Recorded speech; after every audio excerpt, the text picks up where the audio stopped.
Salut à tous. Alors aujourd'hui j'avais de grands projets vététistiques et la fatigue en a décidé autrement. Donc on va faire un petit tuto pilotage. Donc pour ceux qui ne savent pas, je suis moniteur diplômé. Je donne des cours dans un club et je fais des stages de perfectionnement pour ceux qui sont intéressés. Si vous êtes dans la région du Vaucluse, limitrophe, j'ai mon atelier de mécanique, atelier 11 dents, apte. Et si jamais vous êtes intéressé par de la découverte en enduro ou pas que en enduro ou du stage de perfectionnement seul ou en groupe, pareil, atelier 11 dents, www.11dents.fr, sur Facebook et sur Insta, atelier 11 dents apte. N'hésitez pas à me contacter. Donc là aujourd'hui on va faire marche, enroulé, sauter. Donc là on est sur un terrain sur lequel on vient travailler souvent avec les jeunes du club. Là on a quelques lignes qui sont sympas, qui sont pas spécialement dangereuses, mais qu'il faut passer avec un minimum de technique pour apprécier et pas risquer de se mettre en danger. Alors tout d'abord on va parler de l'approche, que ce soit une marche, une portion pentue comme ici, ou un passage technique quelconque. Déjà il va falloir arriver détendu, quoi que vous fassiez. Il va falloir comprendre qu'au plus vous allez être détendu, au plus vous allez réussir et surtout ne pas vous faire mal, ne pas tomber. Quand je regarde les vidéos, la majorité des gens qui tombent, c'est qu'ils sont tendus. Donc il faut vraiment comprendre qu'il faut laisser faire le vélo. Donc on va avoir les bras ouverts, on va avoir deux doigts sur les freins, frein avant, frein arrière. Comme je vais vous le dire, on va pas se foutre exagérément en arrière parce qu'on va perdre tout le contrôle de l'avant, tout le grip au freinage, tout le grip en adhérence. Donc on va pas chercher à se mettre tout à fait en arrière, c'est pas un gage de sécurité. Alors la position la plus commune que vous trouverez chez le vététiste, c'est de se mettre tout en arrière, le plus en arrière possible pour pas risquer l'OTB. L'OTB c'est passer par-dessus le guidon, donc tout sur le pneu arrière et en délestant un maximum la roue avant. Donc on va voir que cette position là elle est applicable dans certaines situations, mais dans la plus grande majorité des cas il va falloir plutôt l'éviter. Donc je vais vous montrer la position dont je vous parle. À mon avis vous reconnaîtrez tous. Et après je vais vous expliquer comment la corriger.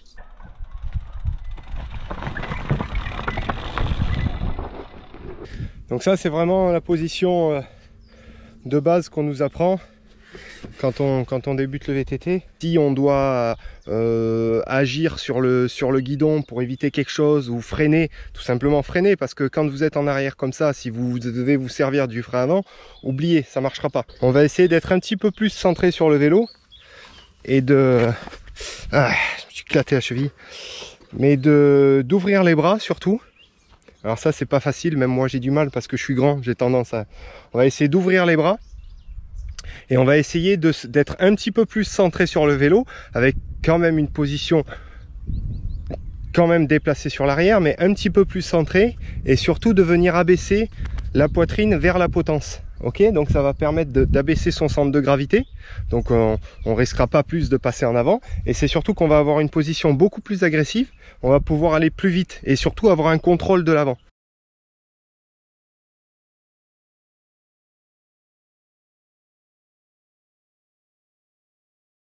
On va arriver détendu et on va ouvrir surtout aussi les genoux. Il faut que ça travaille aussi du bas. Donc il faut que les genoux soient ouverts, détendus. Et il faut laisser faire le vélo. Il ne faut pas chercher à contrôler le vélo. Le vélo, il faut le laisser vivre. Voilà, il faut le laisser vivre. Donc effectivement, si le mec il a choisi d'aller s'encastrer dans un arbre, à un moment donné, il va falloir dire stop. Mais il va falloir être souple et pas oublier que vous pouvez avoir 160, 170 de débattement. Le plus gros débattement, ça va être vos bras et vos jambes. Si vous êtes tendu, c'est mort. Autant rouler sur un semi-rigide, ce sera la même chose. Donc déjà, sur les passages comme ça, quand vous voulez vous entraîner à les faire en atelier, on va partir de loin. On va pas partir devant l'obstacle, c'est un meilleur moyen de se péter la gueule. Il faut arriver avec un petit peu de vitesse pour stabiliser le vélo, pour avoir l'équilibre. Donc là on va partir. J'ai les deux doigts sur les freins, je suis détendu, j'ai ouvert mes coudes. Le regard il est loin. Là, hop, ça y est, je plaque en avant et je laisse aller. Donc là, une fois que vous aurez maîtrisé ce genre de passage, vous allez lâcher les freins. Un passage comme ça s'aborde gentiment et on lâche les freins pour pouvoir prendre de la vitesse. Ok, ça servira en course, en rando, n'importe où. Mais et puis tu te régales plus à passer ça comme ça plutôt que d'être tout sur les freins et de pas savoir vraiment où tu vas. Habituez-vous à rouler sur des trucs pas trop pentus, pas trop hard et adopter, je vais y arriver, les bonnes positions. Voilà. Une fois que vous avez les bonnes positions, vous pourrez après arriver à passer des trucs un peu plus durs que peut-être que vous passiez avant, mais vous étiez tellement tendu que vous subissiez.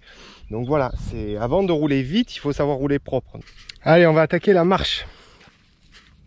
Donc la marche, techniquement, c'est une des choses les plus faciles à passer.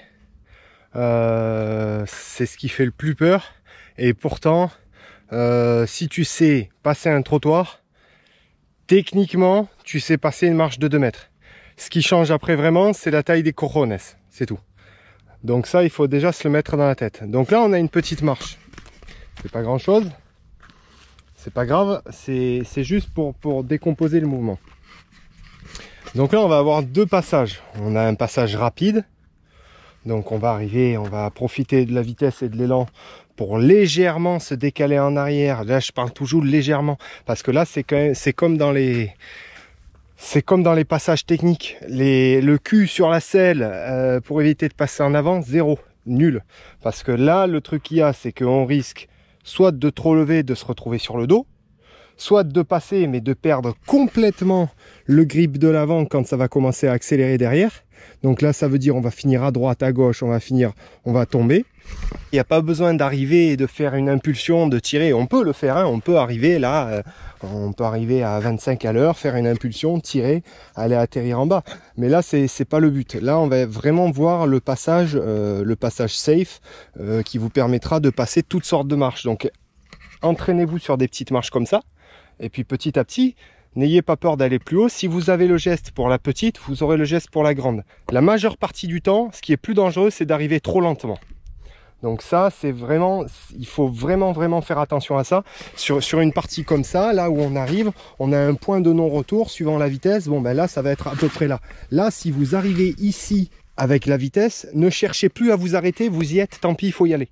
Il faut y aller parce que si vous cherchez à vous arrêter dans cette zone-là, vous allez vous ramasser la gueule. Ça, c'est sûr. Donc, une fois qu'on a passé le point de non-retour, on y va, tant pis. C'est pas grave. On est capable de le faire. Si on est là, il faut avoir un peu confiance, il faut y aller. Donc ça, prenez-le bien en compte. Ne vous arrêtez jamais devant un obstacle. C'est ce qui est le plus dangereux en termes de chute.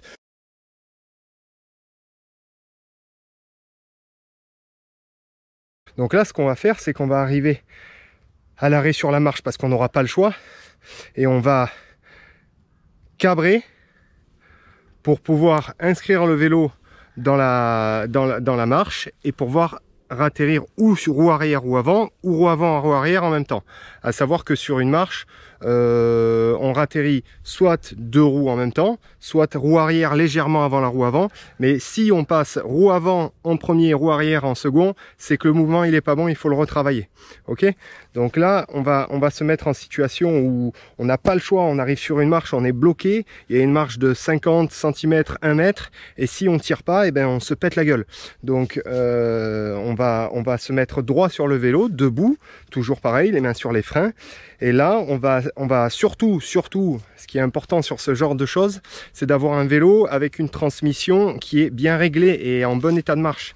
Parce que pour la simple et bonne raison que si vous avez des vitesses qui sautent, qui passent mal, sur un geste comme ça, à partir du moment où vous mettez un coup de pédale et que vous tirez sur le guidon pour aller vous inscrire dans la marche, si la vitesse elle saute derrière, c'est dentiste, hein, direct. Ça m'est arrivé une fois avec une cassette qui sautait. Et voilà, j'étais pas loin du dentiste. On arrive sur l'obstacle, on regarde loin, on a une vitesse adaptée, je parle de la transmission derrière, on est sur le bon pignon, on arrive sur l'obstacle, on a la selle en bas, et là, hop là. Donc ça c'est un geste qui est un peu dangereux, dans le sens où si on tire pas assez ou qu'on a un problème technique, on peut vraiment se faire mal. Donc c'est vraiment dans les cas où on n'a vraiment pas le choix. Sinon, il faut garder à l'esprit que la vitesse vous sauvera toujours la mise, plus ou moins. Donc pensez-y, le plus dangereux c'est d'arriver avec vraiment peu de vitesse et de croire que si on tombe, on se fera moins mal parce qu'on arrivait moins vite. Sauf que en augmentant la vitesse, vous réduisez drastiquement le risque de chute. Alors là on va être sur une marche un peu plus compliquée, déjà parce qu'il ne faut pas se manquer. Là vous avez l'exemple type, si vous êtes trop en arrière, potentiellement vous n'aurez pas la capacité à tirer sur le guidon, à vous basculer encore plus pour tirer sur le guidon. Donc si vous avez déjà le cul sur le guidon, le cul sur la roue arrière ici, c'est une belle illustration que je vous disais de ce que je vous disais tout à l'heure, c'est vachement important. Si vous avez déjà le cul sur la selle ici, et ben c'est terminé, vous irez pas plus loin, vous allez rouler et il y a des chances que ça finisse en OTB. On va être sur une marche où il va falloir arriver, commencer à rouler jusqu'à là et tirer ici. Parce que après en enroulant c'est dangereux. Donc il faut pas la tirer d'en haut parce que d'en haut la réception est un peu courte. Ça va vraiment être un travail de coordination. Il faut que votre cerveau il arrive à envoyer le bon geste au bon moment. Donc ça va venir, hein, en s'entraînant ça va venir. Il faut en faire, il faut en faire, il faut en faire. Il faut être vraiment concentré, ok. Regardez loin, détendu, on n'a pas peur. Une fois qu'on a passé le point de non-retour, on y va, c'est terminé, il faut y aller. Ok. Donc si vous vous sentez, vous y allez. Et quand vous allez arriver sur cette arête-là, hop, vous allez vous basculer un petit peu plus en arrière. Ça va tirer légèrement sur le guidon. Et vous allez vous poser dans la récep. Voilà, ça c'est un très bon travail de coordination, de synchronisation entre les muscles et le cerveau. On va regarder ça en caméra embarquée. On adapte une bonne vitesse derrière pour pas arriver trop dur ni trop mou. On est concentré, on est détendu. Là on y est. Hop, et là on tire. Hop là. On adapte la vitesse et on tire.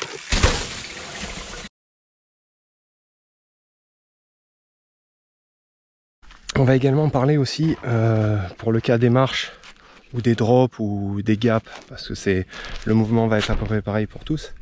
On va parler des réceptions. Donc vous voyez là on a une marche qui est belle, on arrive, de faire 1,50 m. Donc bon ça passe. Le problème qu'il y a c'est que là on est sur une réception à plat. Donc techniquement ça va marcher, il n'y a pas de souci. Le mouvement va être le même, il va vraiment falloir être souple à la réception. Par contre c'est pas le genre de truc que je vous conseille pour la simple et bonne raison que au niveau du matériel, là le matos il prend quand même un coup, donc c'est pas vraiment utile. À savoir que voilà, une réception il faut qu'en général que ça soit quand même en descente. Alors n'ayez pas peur des réceptions qui sont très pentues, parce que généralement c'est celles qui sont le plus safe, celles où on est le plus en sécurité. Plus la réception est à plat et plus c'est dangereux. Un rebond qui est mal réglé, potentiellement sur l'arrière, c'est là où on risque de rebondir et de se ruiner la gueule. Donc ça c'est pareil. Le réglage des suspensions, n'hésitez pas. Le plus important dans un réglage de suspension, c'est la détente, ce qu'on appelle le rebond. Donc serrez vos rebonds, arrêtez de rouler avec les rebonds tous ouverts, là tout ouvert. Vous sautez de partout, vous rebondissez, vous perdez du grip et c'est dangereux. Il y a un phénomène quand on fait une récep comme ça, si vos suspensions elles ont la détente ouverte, vous allez rebondir. Donc petit récapitulatif, on n'est pas trop en arrière, on est centré, on va chercher la potence avec le thorax, pas trop près non plus, mais on baisse son centre de gravité et on n'oublie pas, quand on a une marche à sauter, j'ai oublié de vous en parler, mais ce qui est important aussi, c'est quand on bascule en arrière comme ça, c'est aussi d'aller appuyer sur ses pédales pour essayer d'asseoir le vélo et vraiment de baisser l'arrière et de lever l'avant. C'est un truc qui est difficile à expliquer, mais qu'on arrive à ressentir. Donc quand vous basculez en arrière sur une marche comme ça et que vous tirez légèrement sur le guidon, n'oubliez pas aussi d'aller appuyer sur vos pédales. Ça va vous donner une impulsion, une petite impulsion qui va vous aider à lever l'avant. On ne va pas aux extrêmes, on freine pas à fond, on se met pas à fond en arrière. Voilà, n'oubliez pas aussi le réglage des suspensions qui est important pour ce genre d'exercice. Les protections, protégez-vous, un minimum un casque comme ça, mais vous pouvez mettre un intégral, épaules, coudes, genoux, voilà, protégez-vous au maximum, qui peut le plus peut le moins, parce que bon, sur un truc comme ça, une chute ça peut faire mal quand même. Pour montrer un peu que que tout se ressemble à peu près. Après c'est juste la hauteur qui va changer. Et on a un joli drop ou un gap, ou ça s'appelle ça comme tu veux. Voilà. C'est quelque chose qui est quand même assez haut. Il faut avoir une certaine vitesse pour arriver dans la réception. Donc voilà, vous voyez la réception, ce que je vous parlais. Là on a une réception qui est dans la pente, qui est safe, il n'y a pas d'encombrement. Donc là on peut s'envoyer quelque chose, le vélo va atterrir dans la pente et du coup la réception va être beaucoup plus souple.